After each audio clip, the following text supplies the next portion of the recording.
Hello, this is Julian with Coffee Reviews, and today we'll be reviewing the Chelbesa wash processed Ethiopia from 49th Parallel Coffee Roasters. And there's the bag right there. And 49th Parallel, based out of Vancouver in British Columbia. This is their first time appearing on this channel, and this is the first Canadian coffee roaster we've ever had in our entire lives. So a little bit of context behind that. There's a coffee shop in Fort Collins, Colorado, inside of a museum that has been using 49th Parallel for as long as we've known about the coffee shop. Back in the day when we used to visit Fort Collins to go to the Harbinger for coffee cuppings, we used to swing by the museum and try whatever they had on hand from 49th Parallel, so we got pretty familiarized with this coffee roaster. That being said, the last time we had 49th Parallel was when we were in Vancouver, which is well over a year ago now. And we would stop at their coffee shop every single time we'd go to Vancouver, which used to be once a month or so. So we've had a lot of experience with 49th Parallel, been to their coffee shop so many times, had so many of their coffees, been drinking them for what's probably approaching 7, 8, and maybe even 9 years or so. So yeah, great opportunity to discuss this coffee roaster. This right here is day 20 of this coffee. All right, let's get the recipe out of the way so we can start discussing the coffee as well. They have a recipe on their website. They like higher temperatures, 208 to 210 degrees Fahrenheit, between 15 to 1 water to coffee ratio and 16.5 to 1 water to coffee ratio. That's the recipe for the Chemex. Did like the 16.5 to 1. Did like it slightly cooler, 206 degrees Fahrenheit as opposed to 208. This right here is brewed at 209, and it's still pretty nice. So I think you can't go wrong as long as you're going above probably 205 degrees.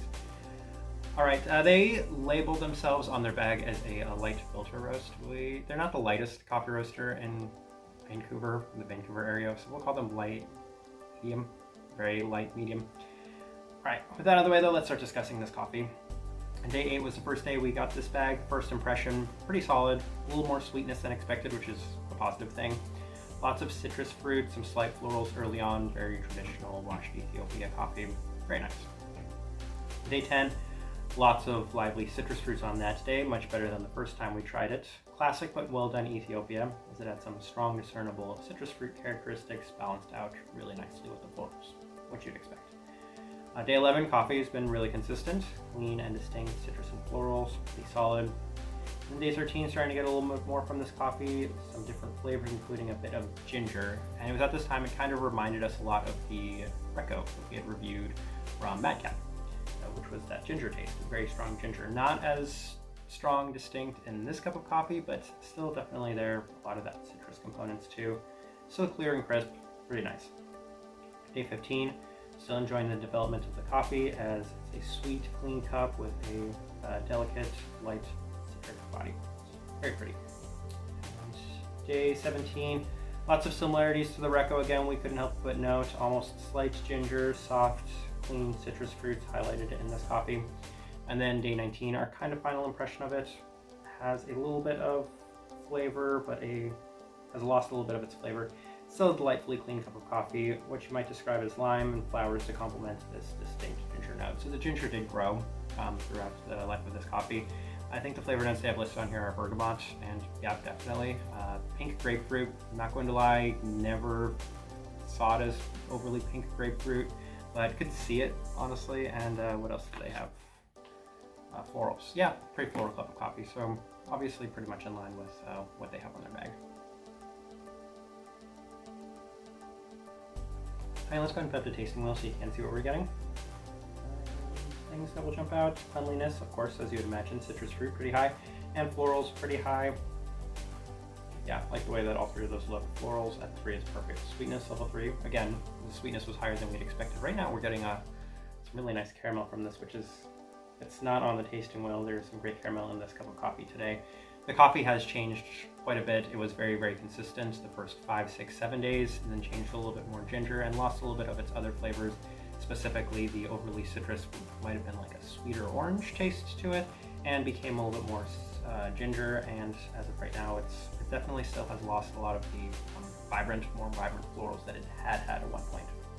But acidity, again, I remember when making this tasting wheel, I said the acidity probably should be level 3, and drinking it right now, it probably should be a level 3. Saltiness, spice, level 2, that could have been a level 3 because of the ginger. So tasting wheel for the most part, maybe a tweak or adjustment right here. Looks pretty decent overall. Bitterness, because yeah, we said not getting necessarily a whole lot of grapefruit, but there is a slight fruit bitterness, and that could be what they characterize as the grapefruit in this cup of coffee. Alright, final thoughts and impressions of this coffee. Pretty positive actually. It was a lot better than honestly what we had remembered from the 49th Parallel.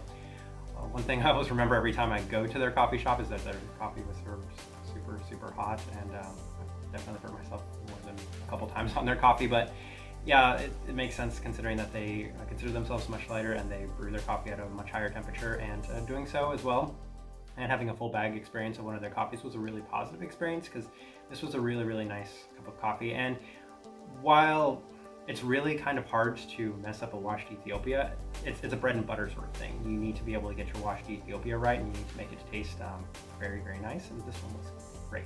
Well done overall. From all of our experiences with the 49th Parallel, this is still better than a lot of the cups of coffee we've had from them. So great job, 49th Parallel. Definitely going to try, next time we're in Vancouver, we definitely want to go up to your coffee shop and try another cup of coffee. There's a Burundi on their website right now that sounds really amazing. Person we would suggest this cup of coffee to, that's pretty simple. If you do like your really citrus fruits, again, if you liked the Recco from Madcap, this is a great fit. Cleaner, washed Ethiopias, obviously. A lot of the citrus bodies, some slight other things, including that ginger component to it.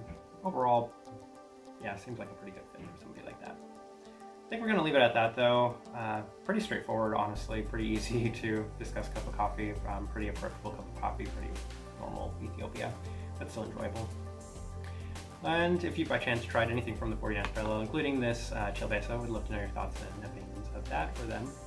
If you're enjoying the content, give this video a like and subscribe if you're not already subscribed. But this right here has been a review of the Chelbesa wash processed Ethiopia from 49th Parallel Coffee Roasters. Thank you for watching.